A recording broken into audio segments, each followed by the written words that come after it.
Why I'm recording this message is literally because I feel like I unlocked something here.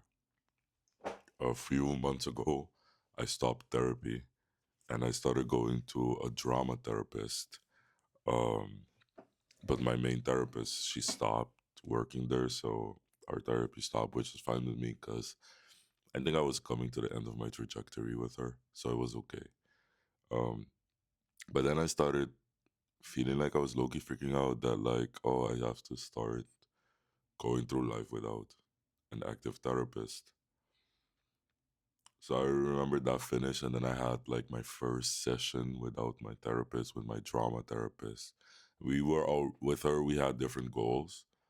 So we were still working through those basically until at some point, I remember Loki freaking out at the end of the session. I asked her, like, I don't know if I want to be in therapy forever because I feel like I do. But at the same time, I feel like I'm freaking out that I won't be able to make all of the decisions that I want. And one of the things that I was really struggling with at the time was, when do I know if I'm being taught a lesson in life that I should be a little bit more disciplined and keep my head down and listen to whatever someone else is teaching me? And when do I follow my own instinct and trust my own gut? The answer is follow your own instincts and trust your own gut.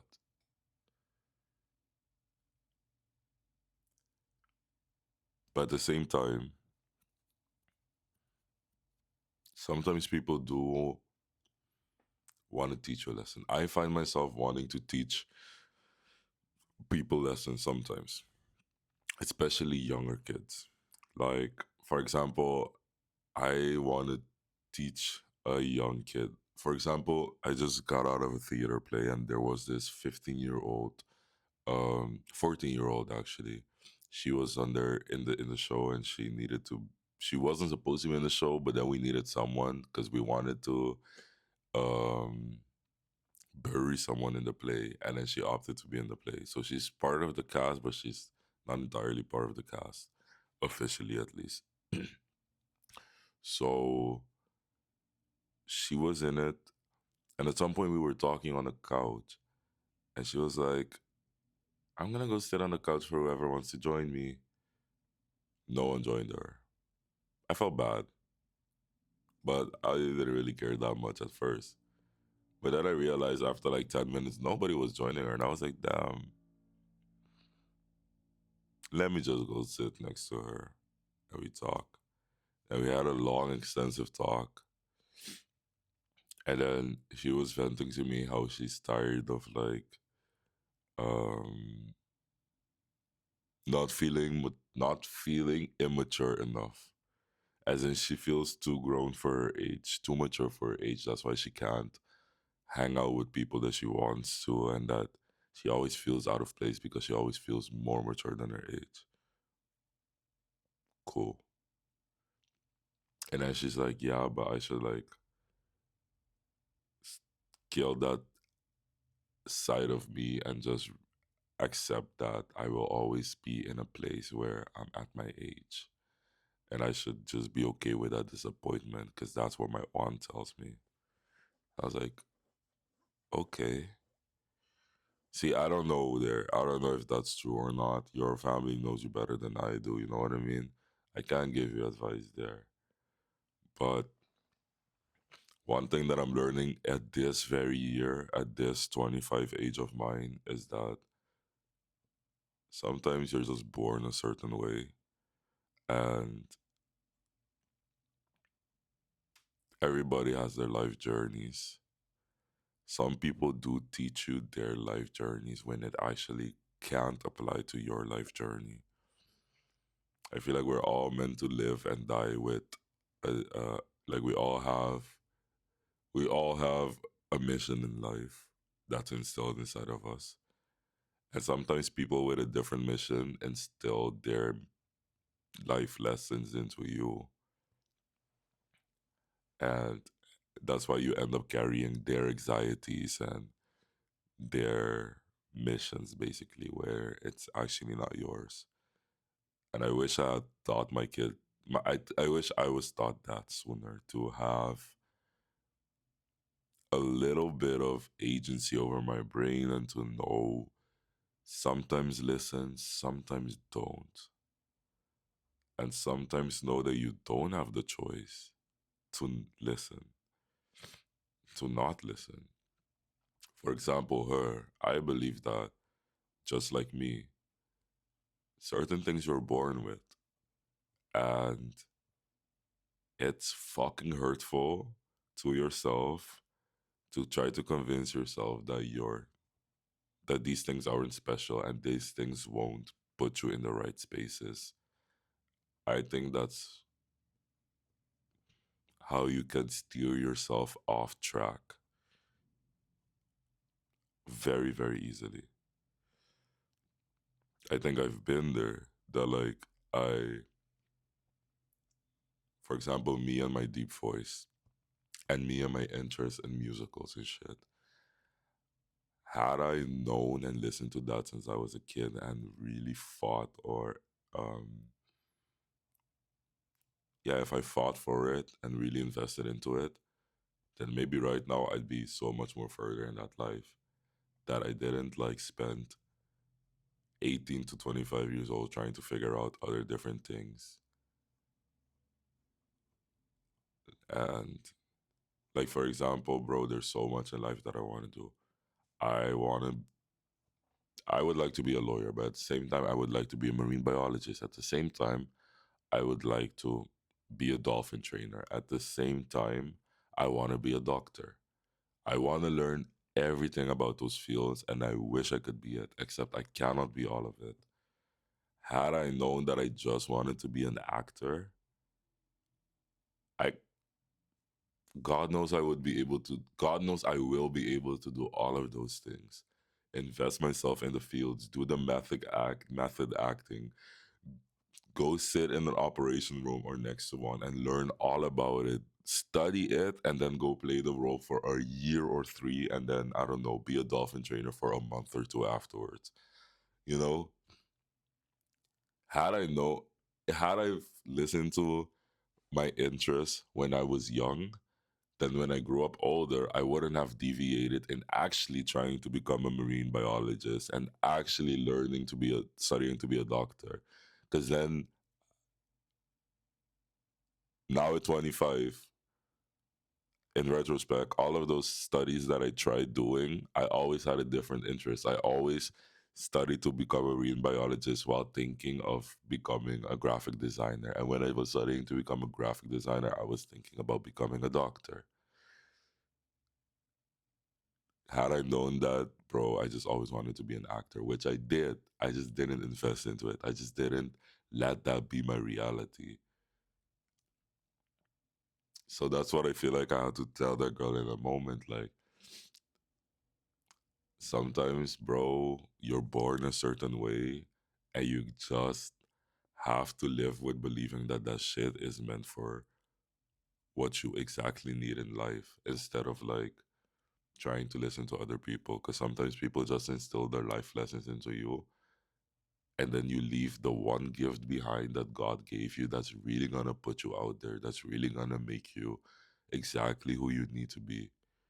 That's the most hurtful part that you can do. That's the most hurtful thing you can do for real. So that's a lesson that I wanted to teach, for example, a younger person. And I remember teaching that, or like not teaching that, but I remember telling her that. And then obviously based on the same experience. And I also told her it's very, very hypocritical what I'm doing right now. I'm telling you not to listen to people while I'm telling you to listen to me. Okay, I'm not telling you to listen to me, but I'm telling you something.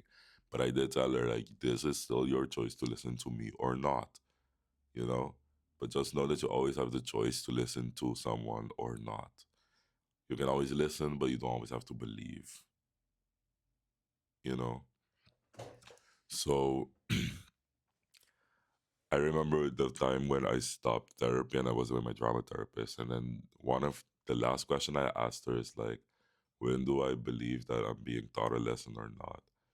And then I remember when I came back home from theater and I was washing the dishes and I was thinking about that conversation with that one girl, and I was like, fuck, it makes a whole lot of sense that first of all, there will always be teachers in life because we live in an overpopulated world. There's people everywhere. There's people that you deal with that aren't even in your support system. Everywhere there's teachers. It really depends if you want to listen or not. And though you may not listen, people will still talk and tell you shit. But I think the most important thing is, especially from what I see in movies, if you decide to learn a lesson from someone, if you decide to accept someone as a mentor figure or as a teacher that can teach you something, always know that to discern if they are a good teacher or not. And I feel like a good teacher will always tell you that they're teaching you something without trauma. I feel like a good teacher has empathy. A good teacher will always understand that a little kid, no matter the age, you might be 25, but sometimes when you're learning a new lesson, you're going to feel like a kid and you're going to want to run away. But based on, for example, for me, I found it important to tell this girl this one thing because I know of the pain that she could avoid. You know, I've been there. I've done I chose the path that hurted. So I just wanted to let her know, like, hey, this path hurts. And there's this alternative that I've learned of at this very age of mine right now. I took the wrong path, then I went back to that starting point, and then I took the other path, and it's working out. It feels good. I'm seeing the fruits of my labor. So, based on this experience, this is what I would tell you. But at the same time, choose what you want to do with your own life.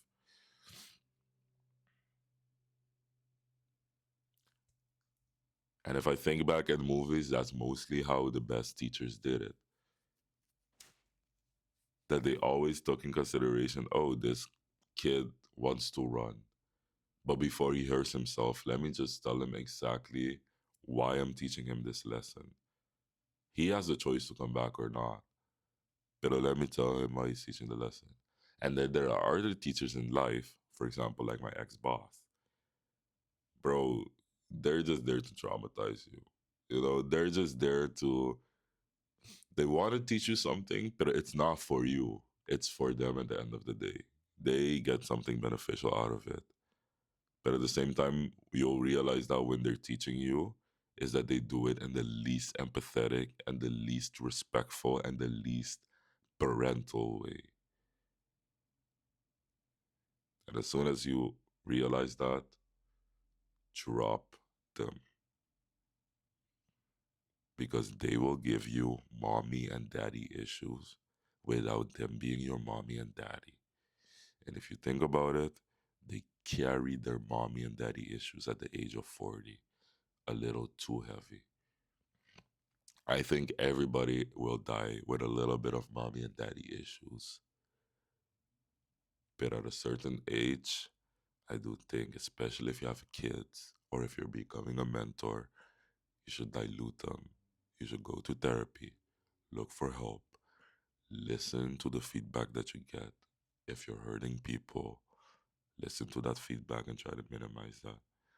Some people just don't do that.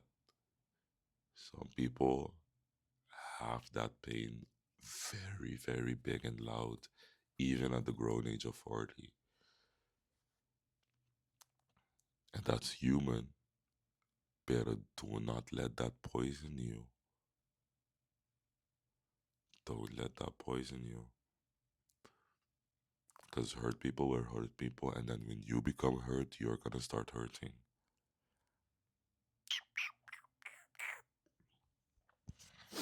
Don't set yourself up in places where you're gonna be hurt.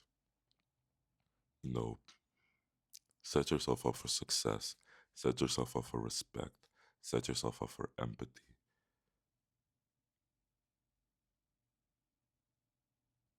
Yeah. Okay.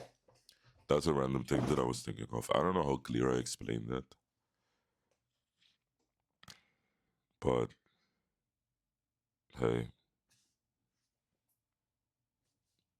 I got it out there.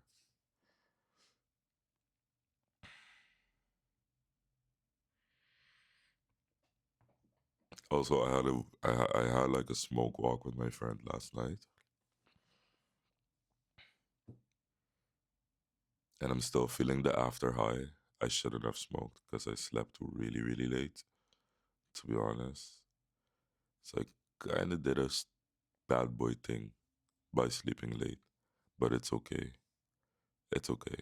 I don't have a heavy day today, so that's fine. But damn,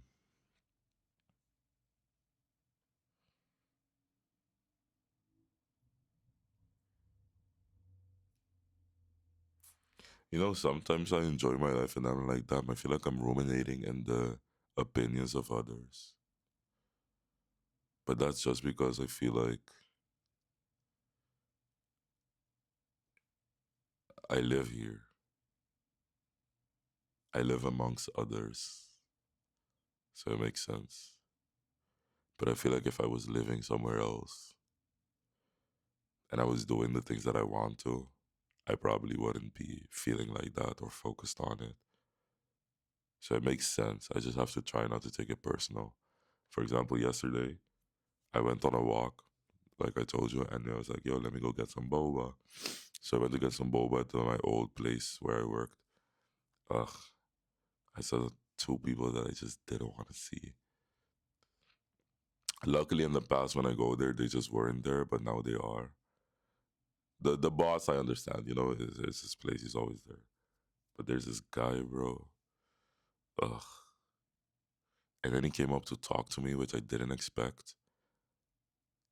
And he just sat there and asked questions and asked questions and asked questions. And I was just being completely nice to him. And then he made like a shady remark, and I was like, fuck, I forgot. Now I remember why I don't like you. But for those 5 minutes that we were talking, I did forget that you're a fake bitch. But now I remember you are a fake bitch. So then I just got like yucky feelings. And then afterwards I got high and I was thinking about it. Like he made this remark. He was like, are you still doing nothing? Like doing nothing with your life? Yes and no, bitch. Like, no, I'm not doing nothing. But yes, I'm not doing exactly what I want. I'm not where I want to be. But no, I'm not doing nothing. Fuck you, bitch. So that got me thinking the entire time, am I a loser? Am I on the path of being a loser? And like factually, kinda yeah. But also no. I feel like I'm in the limbo. You know what I mean? For some people it looks like I'm being a loser, which is I understand. But also for me, I feel like I'm being in that limbo where I kind of have to change my life from going to something that I didn't want to go to figure out how I'm going to get to where I'm going to get. And I'm putting in the work. Like I'm making these videos, for example. This is exactly it, bro. So I just got like, fuck you. But then I'm like, but he doesn't know me. So it makes sense that he doesn't know the shit that I'm doing. But then again, I'm also thinking like, if he meant to make me feel like shit, then yes, mission accomplished. He kind of made me feel like shit though. So that's why I kind of have to be like, yo, if he's one of my haters, that's exactly why I should lock in. That's exactly why I should keep living life. Even if it means keep being a quote unquote loser, just don't think about him too much and his words. Because fuck that bitch.